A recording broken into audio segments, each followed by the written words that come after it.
Uma boa tarde a todos e a todas. Uma saudação muito especial nesse dia 8 de dezembro, dia também da Imaculada Conceição.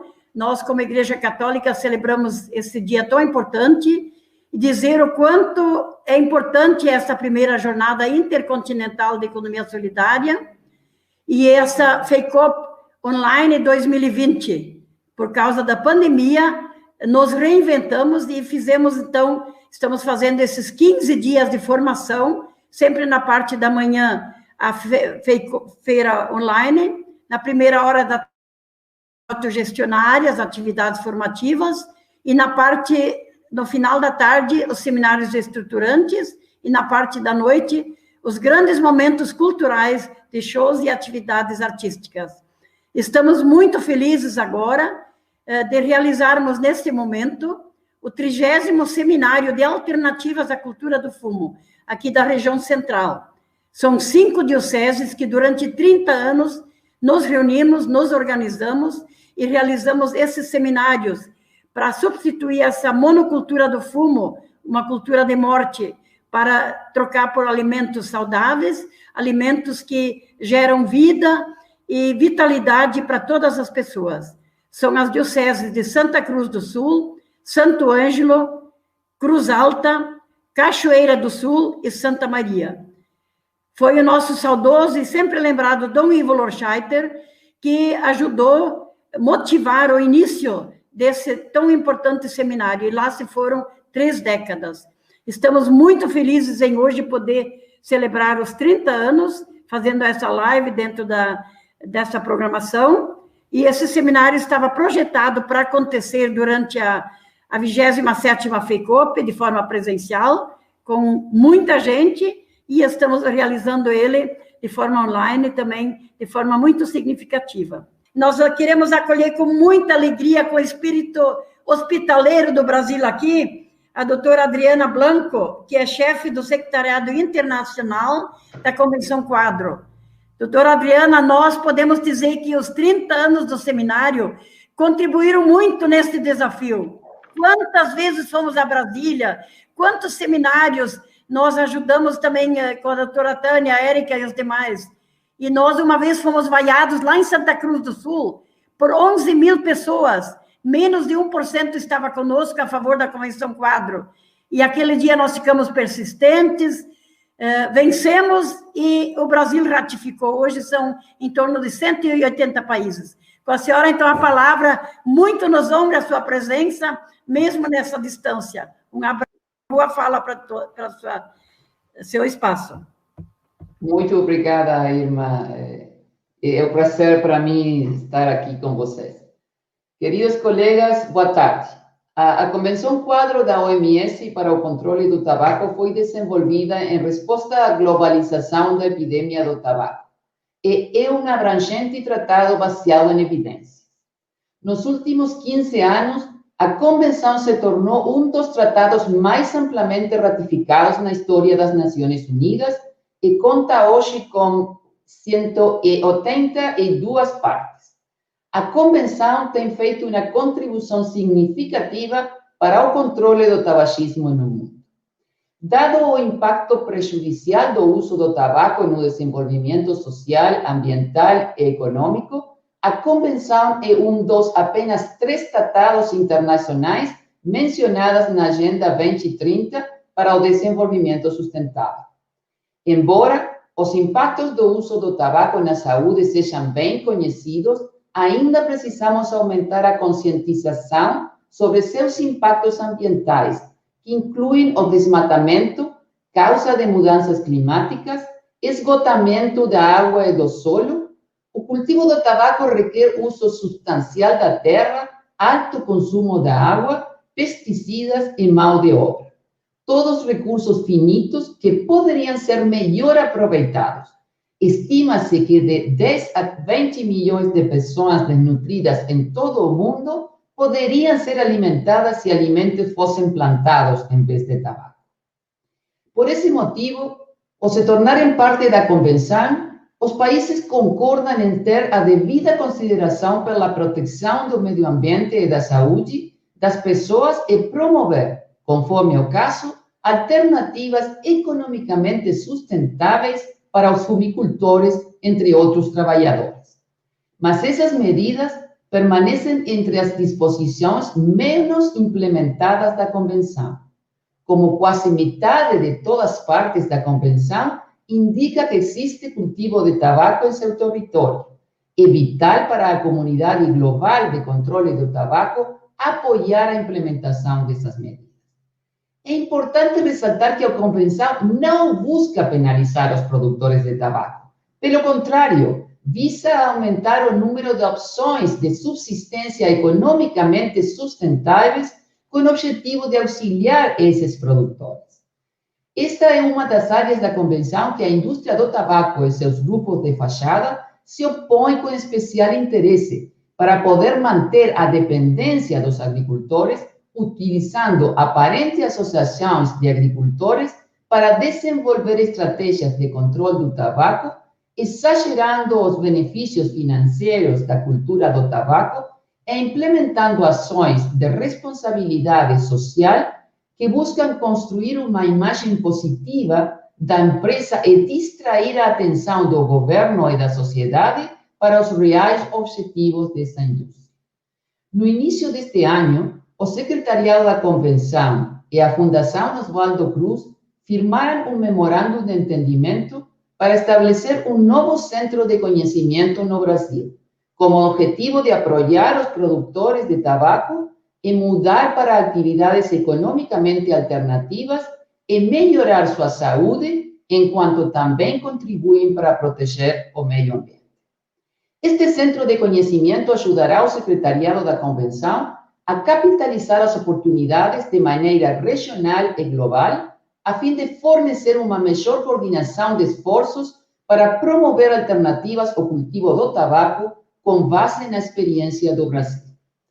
O Brasil tem um forte histórico da implementação da Convenção em geral e também realizou progressos na promoção de meios de subsistência alternativos, como uma trajetória reconhecida no campo da inovação para diversificação nas áreas de cultivo de tabaco.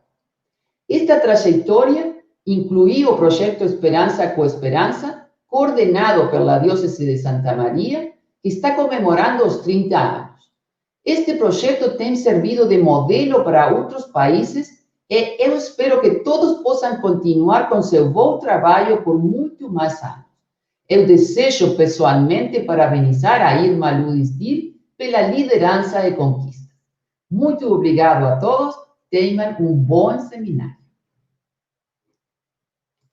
Doutora Adriana, muito nos alegra a sua fala e dizer que nós aqui da região central somos 5 dioceses, Cachoeira do Sul, Santa Maria, Cruz Alta, Santo Ângelo e Santa Cruz do Sul. Então, é um conjunto. A liderança, claro, iniciou aqui em Santa Maria junto com o Dom Ivo, mas nós somos uma grande multidão de pessoas que hoje acreditam. Muito obrigado pela sua fala e vamos passar de imediato, então, para a nossa grande companheira Adriana Gregolin, lá do Chile, que hoje está na FAO, e também uma grande parceira histórica das alternativas da cultura do fumo aqui do Brasil e também da nossa região central.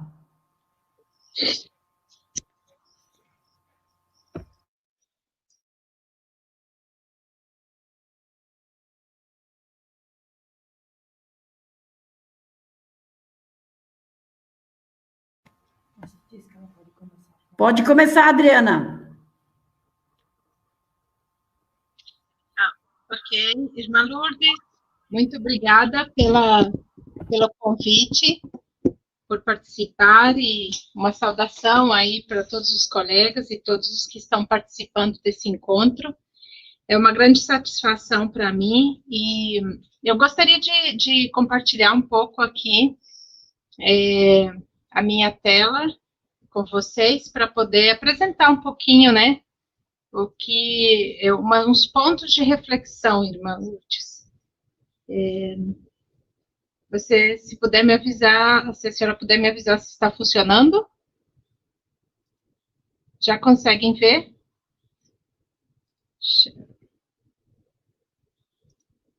Aqui. Bom, eu gostaria de conversar um pouquinho sobre o tema do contexto da segurança alimentar e nutricional, né, no mundo. Saiu um último recente informe, agora em julho de 2020, em que nos conta um pouco a situação, né, da fome, da insegurança alimentar que o mundo vem enfrentando, a América Latina vem enfrentando, e muito forte em função da Covid. Alguns dados que esse informe do estado da segurança alimentar, o panorama da segurança alimentar e nutricional no mundo nos conta aqui, é que a fome mundial está ainda crescendo, um aumento de 10 milhões de pessoas em um ano e quase 60 milhões em 5 anos. Olhando além da fome, mais de 2 milhões de pessoas não têm acesso regular a alimentos seguros, nutritivos e suficientes. Outro ponto que o panorama da segurança alimentar e nutricional no mundo 2020 traz é que o mundo não está no caminho certo para erradicar a fome. Se as tendências recentes continuarem, o número de pessoas com fome ultrapassará 840 milhões até 2030. Em América Latina e Caribe, 30% da população vive em situação de fome moderada a severa. São 191 milhões de pessoas que passam fome. Outro ponto é que, a partir da Covid-19, essa pandemia tem representado uma séria ameaça à segurança alimentar. E ela pode adicionar até 132 milhões de pessoas, 132 milhões de pessoas ao número total de famintos que nós temos em 2020. Agora eu já vi que vocês estão vendo, então fica melhor. São 45,5 milhões a mais em situação de pobreza e 28,5 milhões em pobreza extrema na América Latina e Caribe. São as projeções a partir da pandemia da Covid-19. E o mundo não está no caminho para derrotar a desnutrição.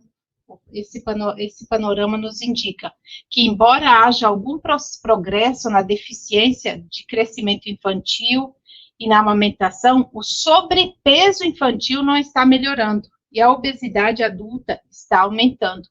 E isso são temas de muita preocupação. Eu deixo aqui, nesses links, vocês poderão encontrar esse documento na sua totalidade e que poderá trazer outras informações. E nós sabemos a importância econômica e social da agricultura familiar na América Latina em geral, e sabemos que os nossos agricultores familiares e fumicultores fazem parte desse contexto, né? Então, na América Latina e Caribe, a agricultura familiar contribui com aproximadamente 5% do PIB regional. Claro que, se fazemos um recorte para Brasil e Argentina, que é grande extensão, a nossa agricultura familiar, ela representa um número muito mais ampliado, né? Então, no Brasil, são 4,3 milhões de famílias classificadas como agricultura familiar. A agricultura familiar é responsável por 14% da força de trabalho no campo, isso na região da América Latina, aporta entre 57% e 67% da produção de alimentos da região, e ela representa, nos nossos países latino-americanos, a história, e também representa o futuro. Esse é o valor da nossa agricultura familiar. Então, em relação ao panorama, a esse contexto, né, da segurança alimentar e nutricional no mundo 2020, a América Latina, a representação da FAO para a América Latina, propõe 3 grandes linhas como recomendação. Primeira é que devemos desenvolver políticas para melhorar o acesso econômico e promover uma alimentação adequada, em geral, né? Que devemos implementar medidas para melhorar o acesso físico aos alimentos e a produção de alimentos que promovem uma alimentação adequada. E aí começamos a entrar nessa reflexão que traz esse evento hoje. E que também devemos impulsar medidas para melhorar o uso dos alimentos e sua qualidade. E aí tem a ver com o sistema de produção, como produzimos esse alimento, como esse alimento chega à mesa das famílias, dos consumidores, né? E aí a pergunta que nos move nesse encontro é qual a relação entre os dados apresentados e o lema comida de verdade para todas as pessoas no campo e na cidade, que é o lema que nos junta aqui hoje, que nos faz reflexionar. Para mim, eu gostaria de mencionar que a relação é direta, né? A gente está vivenciando um momento de muita ruptura em todos tanto no sistema de produção quanto no sistema de consumo.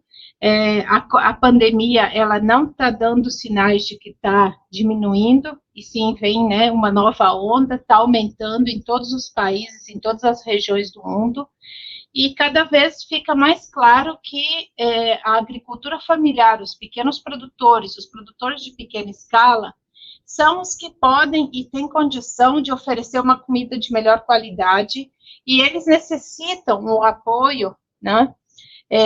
O apoio das políticas, dos governos. Então, é um momento da gente voltar, né, os olhos, como políticas públicas, como organizações, né, inclusive como setor privado, com uma visão de economia solidária para essas famílias que produzem o alimento no campo, porque são eles que podem oferecer comida de verdade para todas as pessoas, tanto do campo quanto da cidade.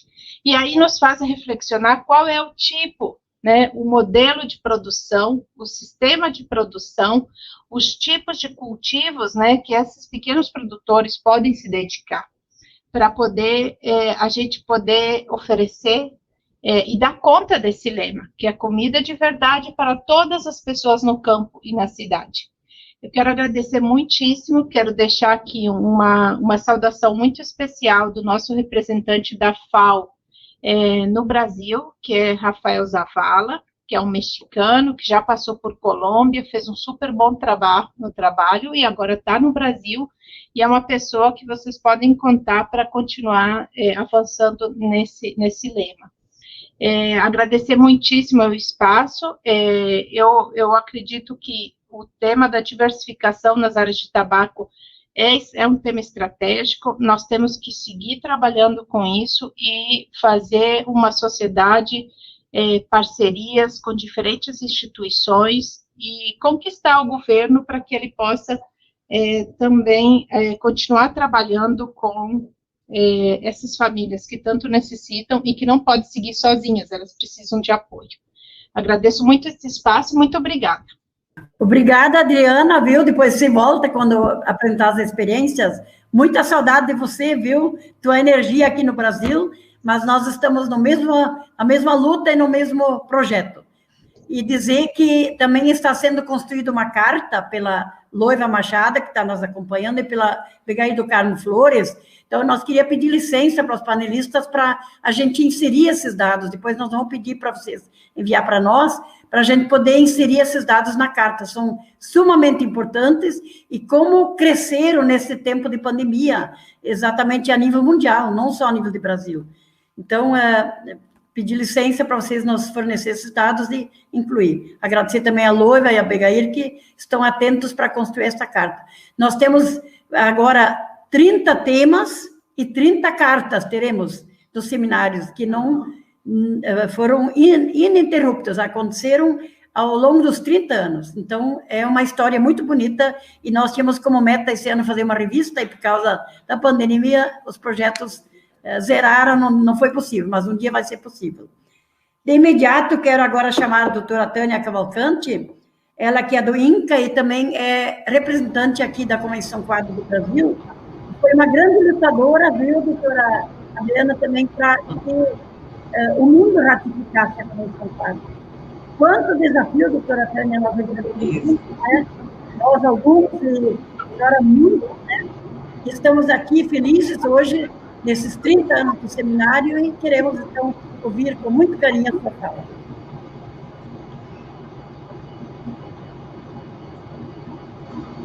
Boa tarde a todos, boa tarde, Irmã Lourdes. Eu queria cumprimentar em nome do Instituto Nacional do Câncer, da Secretaria Executiva da Comissão Nacional para a Implementação da Convenção Quadro para Controle do Tabaco no Brasil, toda a equipe que está aqui na sala ao lado, acompanhando esse evento com com o coração, assim, com todo o coração, porque nós sabemos da luta dessa brava gente, né, para manter de vocês, para manter essa feira, que ela é sensacional, a gente sempre tem ido presencialmente, fazemos questão de estar presentes, porque traz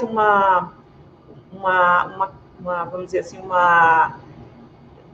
um sinal super positivo de que o Brasil realmente está fazendo a diferença em toda a implementação da Convenção Quadro, inclusive no tema de alternativas ao cultivo do tabaco. Então, eu queria cumprimentar todos, né, e toda a equipe da FEICOP, do Projeto Esperança com Esperança, os amigos que estão aqui assistindo, né, a gente está se reencontrando mesmo virtualmente, mas, assim, isso é muito importante, a pandemia não nos para.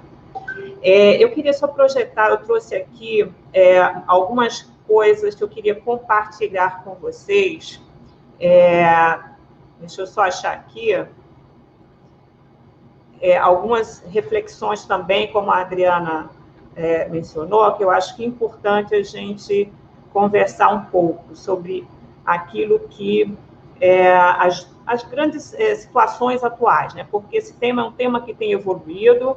Eu não sei como é que eu faço para colocar aqui na tela inteira. Deixa eu ver se eu me acerto aqui. Será que alguém me ajuda aí da equipe que está aqui do lado? Deixa eu só ver aqui. Espera aí só um pouquinho, gente. Paciência. Hoje é o dia da gente ter paciência mesmo, né? Acho que eu já acertei. Pronto. Vocês estão vendo? Está dando para ver?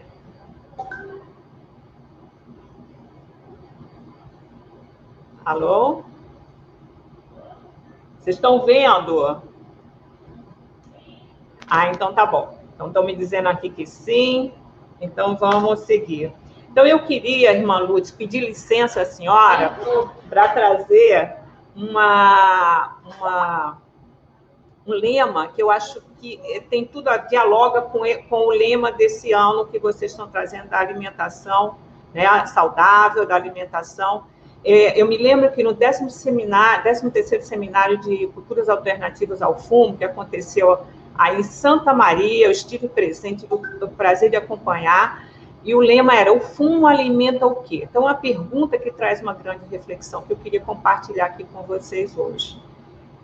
Aí eu trago aqui esse círculo, né, que não está bem círculo, está um quadrado, mas nada mais é do que um círculo vicioso que a gente precisa olhar para ele, para a gente entender a importância da Convenção Quadro para controle do tabaco, entender como a Convenção Quadro ela lida com esse tema da produção de tabaco.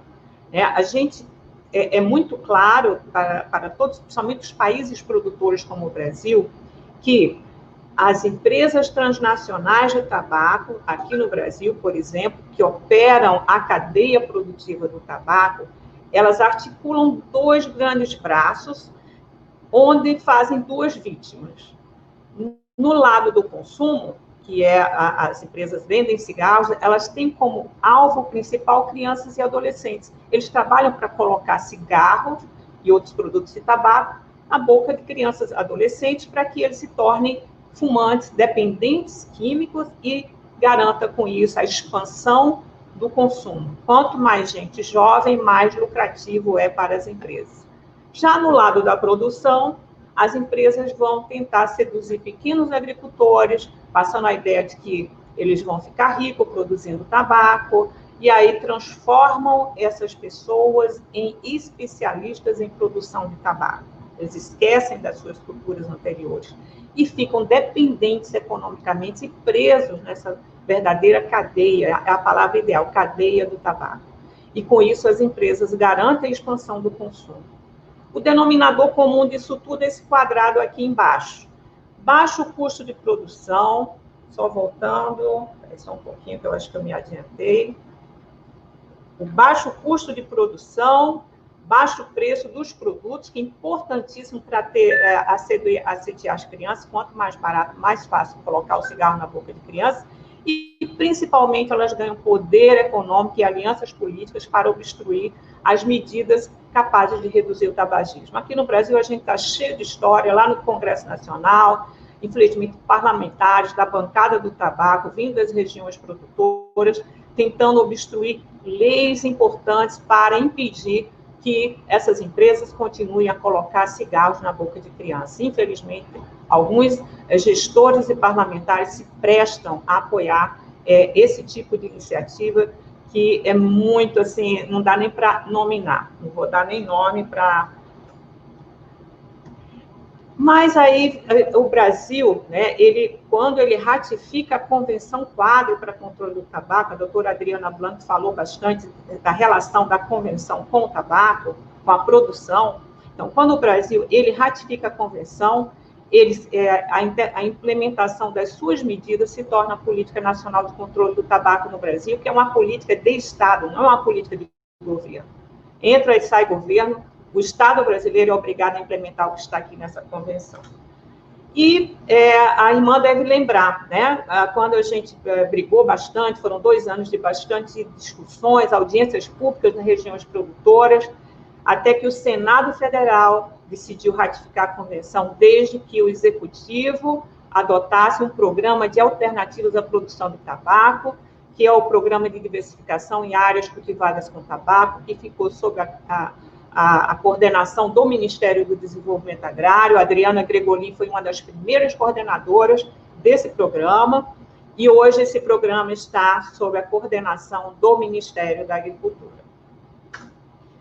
E aí também foi criada uma comissão interministerial para a implementação das diferentes medidas que estão lá na convenção. Nós, do INCA, atuamos como secretaria executiva dessa comissão, incluindo o Ministério da Agricultura, e também havia o Ministério do Desenvolvimento Agrário, que já não existe mais, e hoje está toda essa parte de alternativas ao cultivo do tabaco está a cargo do Ministério da Agricultura. E aí o Brasil avançou muito, o Brasil está conseguindo reduzir o tabagismo, né? As medidas voltadas para aquele bracinho lá do consumo, para impedir que as empresas continuem a colocar cigarros na boca de crianças, para ajudar os fumantes a deixarem de fumar, aumentando impostos sobre cigarros, isso tudo levou a uma redução expressiva. Aqui nessa faixinha preta a gente vê que em 89 a gente tinha 34% da população fumante acima de 18 anos. Hoje, em 2019, é 12,8%. Caímos bastante, mas ainda temos muita gente, porque 12,8% de fumantes significa mais de 20 milhões de fumantes, que é quase 7 vezes a população do Uruguai. Me permita, Adriana Blanco, fazer essa comparação. Mas no Brasil nós ainda temos quase que 7 vezes a população do Uruguai fumando. Então, ainda é um grande desafio. Avançamos sim, mas precisamos avançar mais. E no lado da produção, o Programa de Diversificação, que foi criado lá em 2005, por exigência do Senado Federal, ele ainda não assim, avançou bastante, porque ele trouxe uma série de, vamos dizer, provas de que é possível produzir tabaco, aliás, deixar de produzir tabaco, produzir alimentos e outros tipos de atividades e ter uma rentabilidade até maior do que a produção de tabaco, desconstruindo um mito que as empresas construíram nas regiões produtoras de que nada é rentável, nada substitui tabaco. E eu posso dizer, irmã Lourdes, que esse programa lá atrás, em 2005, ele se inspira na iniciativa do Projeto Esperança com Esperança, com seus projetos de alternativas ao cultivo do tabaco, com seus seminários. A senhora participou bastante desse debate e trouxe, né, para o Senado Federal a voz, a legitimidade de quem está vivenciando essa questão e mostrando que era possível, sim, ter alternativas ao cultivo do tabaco. O projeto, ele evoluiu, o programa de diversificação, ele evoluiu, sim, no Brasil, em termos qualitativos, é possível, demonstrou-se que é possível, a Adriana tem bastante expertise nesse assunto, e foram pesquisas, juntou-se academia, pessoas da área, organizações não governamentais que trabalham com agricultura familiar, e se conseguiu comprovar. Mas o tamanho do cobertor desse programa ainda é insuficiente para o tamanho do desafio das 150 mil famílias. E, principalmente hoje, a gente tem muita clareza que essas famílias, além das vulnerabilidades sociais, sanitárias, a gente já discutiu aqui no dia 3 de dezembro, os riscos que as pessoas que produzem tabaco correm, também há uma vulnerabilidade econômica imensa, porque 90% da produção nacional de tabaco é exportada. E a gente hoje, 15 anos depois que a convenção vem sendo implementada no mundo e no Brasil, há uma redução global e nacional da demanda por cigarros. Soma-se a isso o aparecimento de novos produtos como os cigarros eletrônicos, que não usam ou quase não usam tabaco. E as fabricantes que estão lá coordenando a cadeia produtiva já estão desviando boa parte dos seus investimentos para esse mercado. E aí, o que a gente vai vendo? Aqui eu só trouxe rapidamente só algumas manchetes que mostram aqui a maior empresa de tabaco dizendo que vai parar de produzir cigarros comuns e vai diversificar o seu portfólio, vai vender cigarros eletrônicos. Em 2013, aqui a British American Tobacco, que é a que domina, aquela das 3 folhinhas que vocês conhecem, ela está também correndo para os cigarros eletrônicos. Está parando, diminuindo a produção de cigarros, ou seja, diminuindo a demanda de tabaco para fabricar cigarros, porque ela vai produzir mais cigarro eletrônico. E assim as outras empresas também estão seguindo esse mesmo movimento. No Brasil, a gente vê claramente uma queda nas exportações. A gente vê aquelas falas otimistas, aquelas pessoas dizendo, que legal, o Brasil está exportando, mas quando você vai olhar, ao longo dos anos, há uma redução nítida do volume de demanda de exportações do tabaco brasileiro. A Associação dos Fumicultores do Brasil, nessa matéria, em 2018, já manifestava essa preocupação, a queda nas vendas globais do cigarro convencional, que move os investimentos bilionários da indústria em busca de novas tecnologias, teve uma queda de quase 15% entre 2000 e 2016 e projeta que pode cair ainda 40% em mais de uma década e meia. E isso já se reflete na própria estatística da FUBRA, Entre 2005 e 2019, aqui a gente vê que foram excluídas quase 44 mil famílias, mais de 44 mil famílias que eram integradas na produção de tabaco. Ou seja, há uma redução gradativa, muitas vezes silenciosa, ao contrário do que aconteceu na Colômbia. Nós tivemos semana passada aqui no seminário do dia 3, uma representante do Ministério da Colômbia falando como as empresas abandonaram da noite para o dia os agricultores que plantavam tabaco. Aqui no Brasil isso está se dando de forma quase que silenciosa, mas está acontecendo. E aí eu queria, só para concluir, dizer que no Brasil, as grandes empresas, enquanto essas empresas lucram bilhões de dólares todos os anos, às custas dos pulmões e a saúde de 20 milhões de fumantes, com 151 mil mortes ao ano, às custas do suor e da saúde de 150 mil famílias produtoras de tabaco, que também hoje o tabagismo também tem uma relação com a Covid-19, aqui é só para vocês conhecerem um pouco mais, eu não vou entrar em detalhes. Enquanto elas lucram, só quando a gente olha só para a questão das doenças geradas pela indústria, nós temos 57 bilhões de reais ao ano que o Brasil gasta com o tratamento e aposentadoria por doenças causadas pelo tabagismo. Aí a gente olha para quanto arrecada de impostos sobre cigarros, que é o produto de tabaco mais consumido, 13 bilhões ao ano. Então, aqui já há um prejuízo gigantesco. Só que a gente aqui não computou o custo das doenças ocupacionais e os danos ambientais e sociais relacionados à produção do tabaco. Certamente esse custo vai aumentar mais ainda, e também em relação ao fato do tabagismo agravar a Covid-19 aumentando a pressão sobre os serviços de saúde, sobre necessidade de UTI, de ventilação mecânica.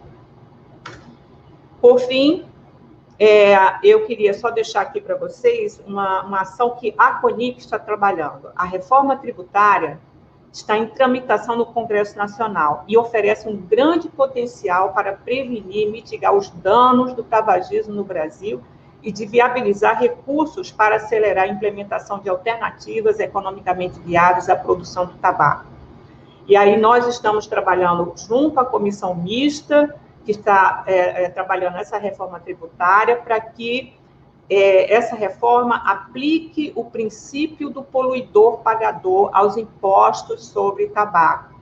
O que é isso? Aqueles setores econômicos que geram danos ambientais, sanitários, precisam pagar mais nos seus impostos. Que ela crie um imposto seletivo sobre produtos de tabaco, com a característica do que a gente chama de imposto do pecado, que tem como objetivo não estimular o consumo, mas desestimular o consumo. E, principalmente, vincular parte dessa arrecadação para a implementação plena da Convenção Quadro para controle do tabaco, incluindo o artigo 17 da Convenção, que é a implementação do programa da diversificação em áreas cultivadas com tabaco. Aqui eu deixo o link do Observatório da Política Nacional de Controle do Tabaco. Nesse link vocês vão encontrar um documento que foi elaborado pela Secretaria Executiva da CONIC, com maiores detalhes da nossa proposta para a reforma tributária. Muito obrigada, irmã, e encerro por aqui. Obrigada pela atenção. Completando as outras que já foram feitas, e de imediato nós passamos agora para o Pedro Kunkel, que é lá de Panambi, ela é CPT do Rio Grande do Sul. Como disse antes, um grande apaixonado pela semente crioula, comida de verdade. Fala, Pedro. Boa tarde, irmã Lourdes. Boa tarde a todos os colegas, palestrantes, e de modo todo especial, um abraço para todos os que estão em sintonia com tantas plataformas virtuais, acompanhando este importante 30º seminário que busca alternativas para este grande problema, para enfrentar esta indústria da doença.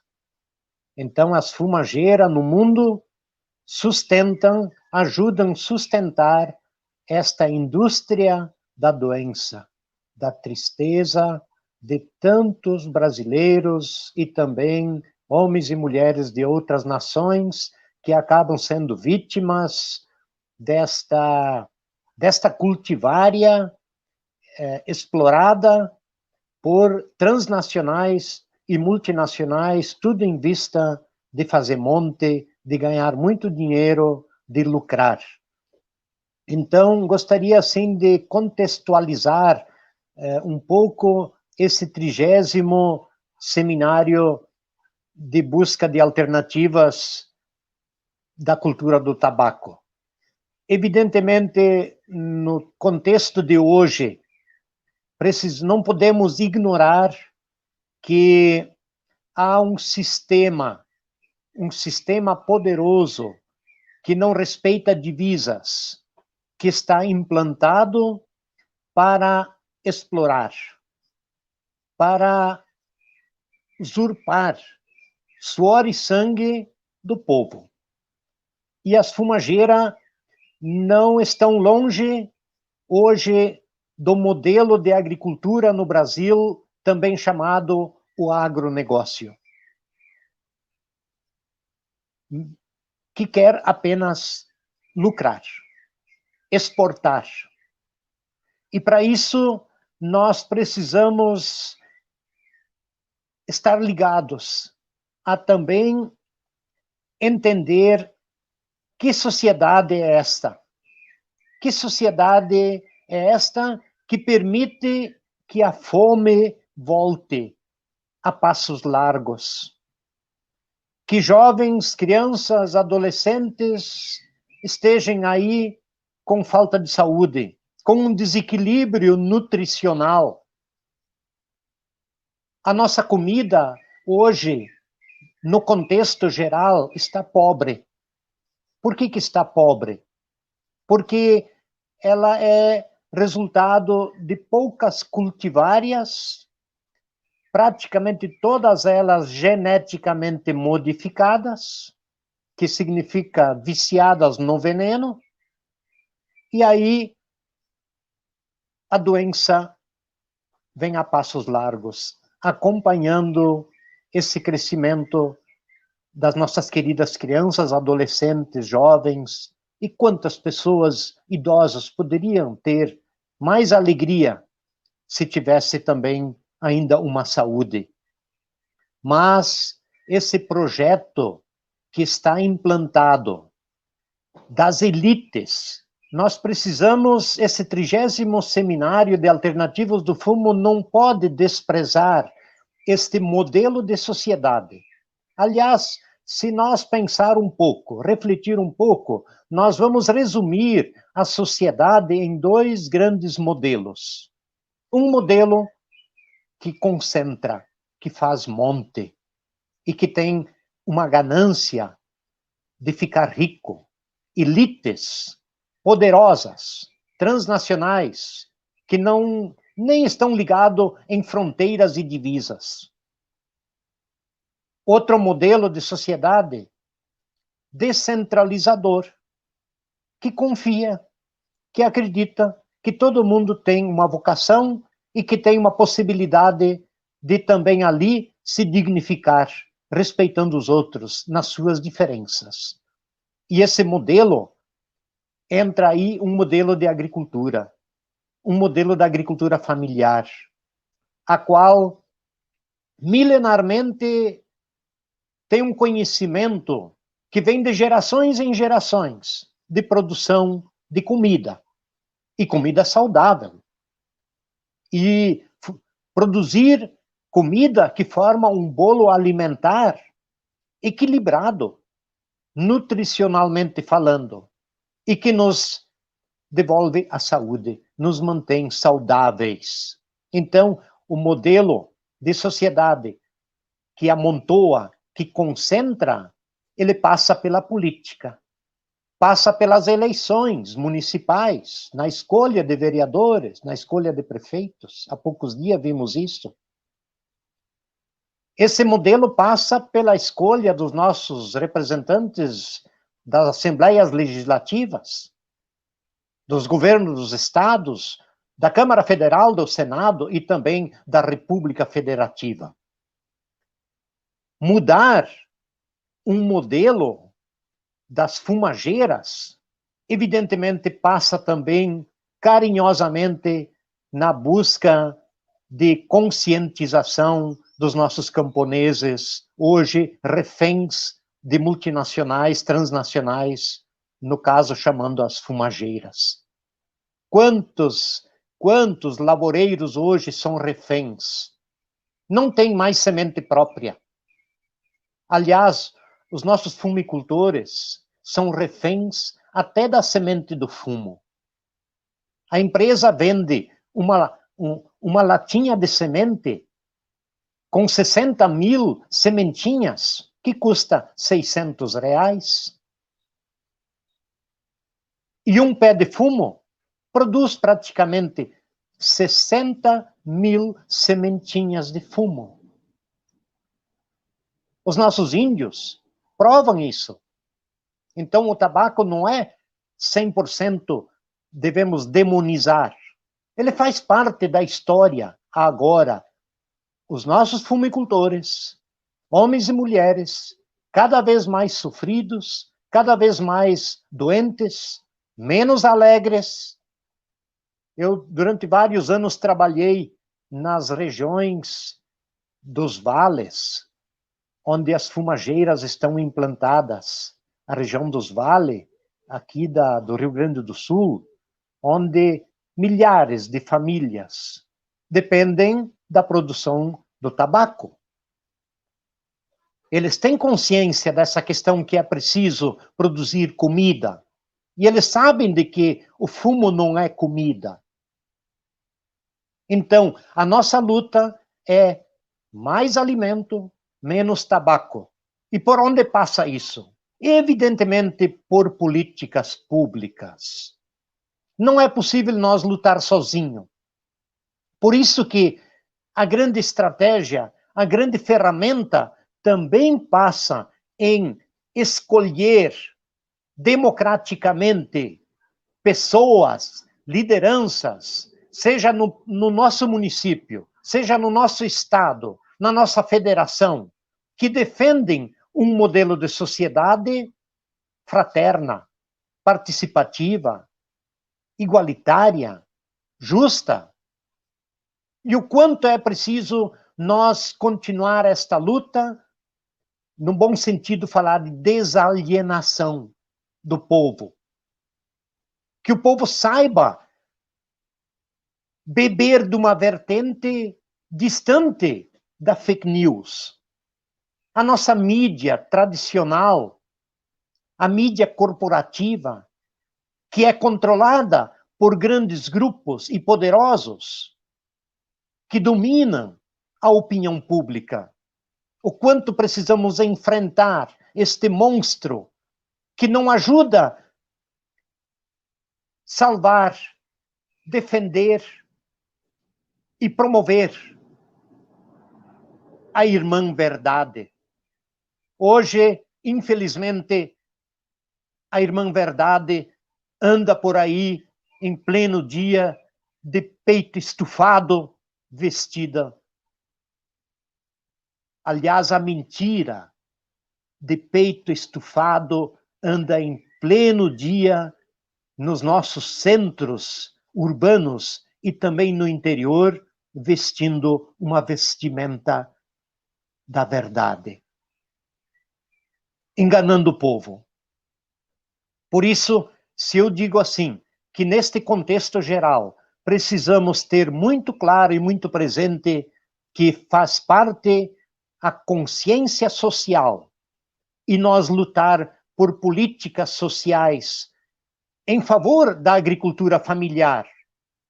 Se a família agrícola que produz comida, se ela tiver um apoio governamental com políticas públicas, evidentemente ela vai diminuir gradativamente, lentamente, a produção do tabaco e vai substituir o fumo por cultivares, e muitas cultivares milenares, saudáveis, comprovadamente, para buscar um pão de cada dia, sustentar a família adequadamente e também sustentar os seus animais com alimento de qualidade. Aí sim, a alegria no entorno da casa, junto com a família, vai estar estampada no rosto, porque vai se ter esperança, vai se ter saúde, vai ter o sentimento de segurança, de união, de solidariedade, a mística, a nossa religiosidade, um combustível importante para nós alcançar este objetivo de fazer com que os nossos fumicultores entendam que gradativamente precisam participar de alternativas, substituindo o plantio do fumo, que é tão sacrificoso, é tão sofrido. Aliás, tem regiões de municípios das fumageiras, segundo relatos, um verdadeiro asilo de velhos. Porque o trabalho com o tabaco é um trabalho praticamente escravo. Cada ano há novas enganações.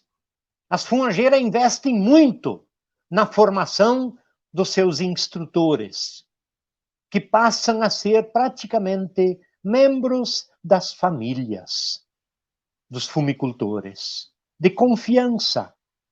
Mas conseguem ludibriar, conseguem enganar, conseguem convencer a família de que é mais lucrativo plantar fumo também na horta. Tirar o pomar e plantar ali fumo. Para que plantar feijão? Para que plantar batata doce e batatinha? Para que nem galinha não pode ter? Exigências das fumageiras. Dizer que plantando fumo no entorno da casa vai ter dinheiro bastante para ir no mercado e comprar comida. Que qualidade é essa de comida nas prateleiras das multinacionais? Comprar queijo fake?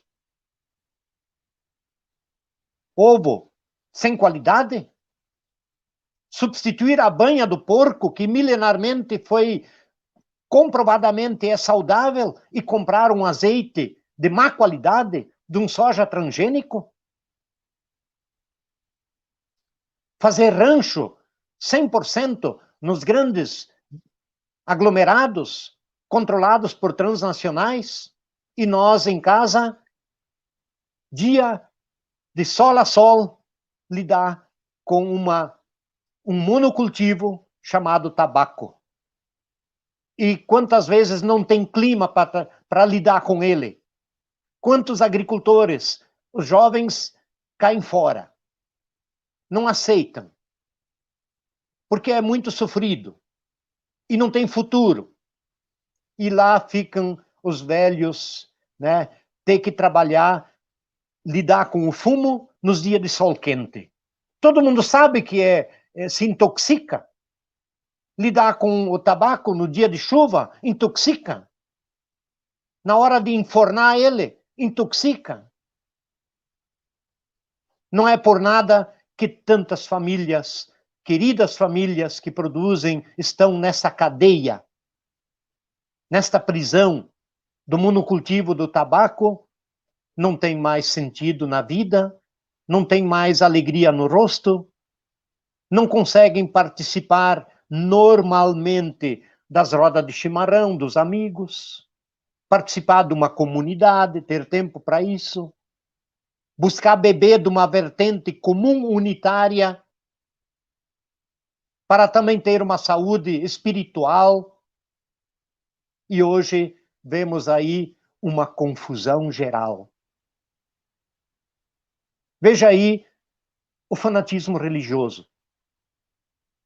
Muitas vezes promovido, ou a grande mídia silencia diante desse escândalo.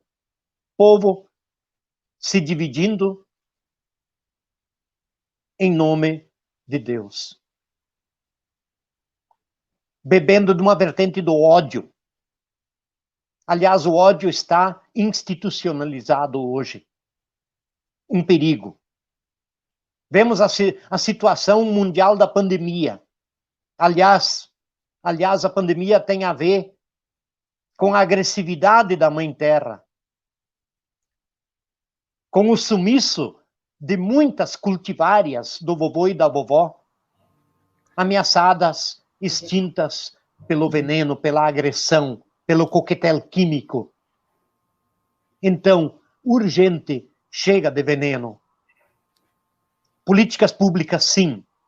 E para isso, precisamos, num grande mutirão de conscientização, mesmo quem não planta fumo, quem planta, quem consome, quem não consome, precisamos nos abraçar e assumir um projeto de vida, um projeto respeitoso, um projeto saudável e que passa pela nossa organização do sistema social, do sistema governamental, passa pela nossa sociedade de base.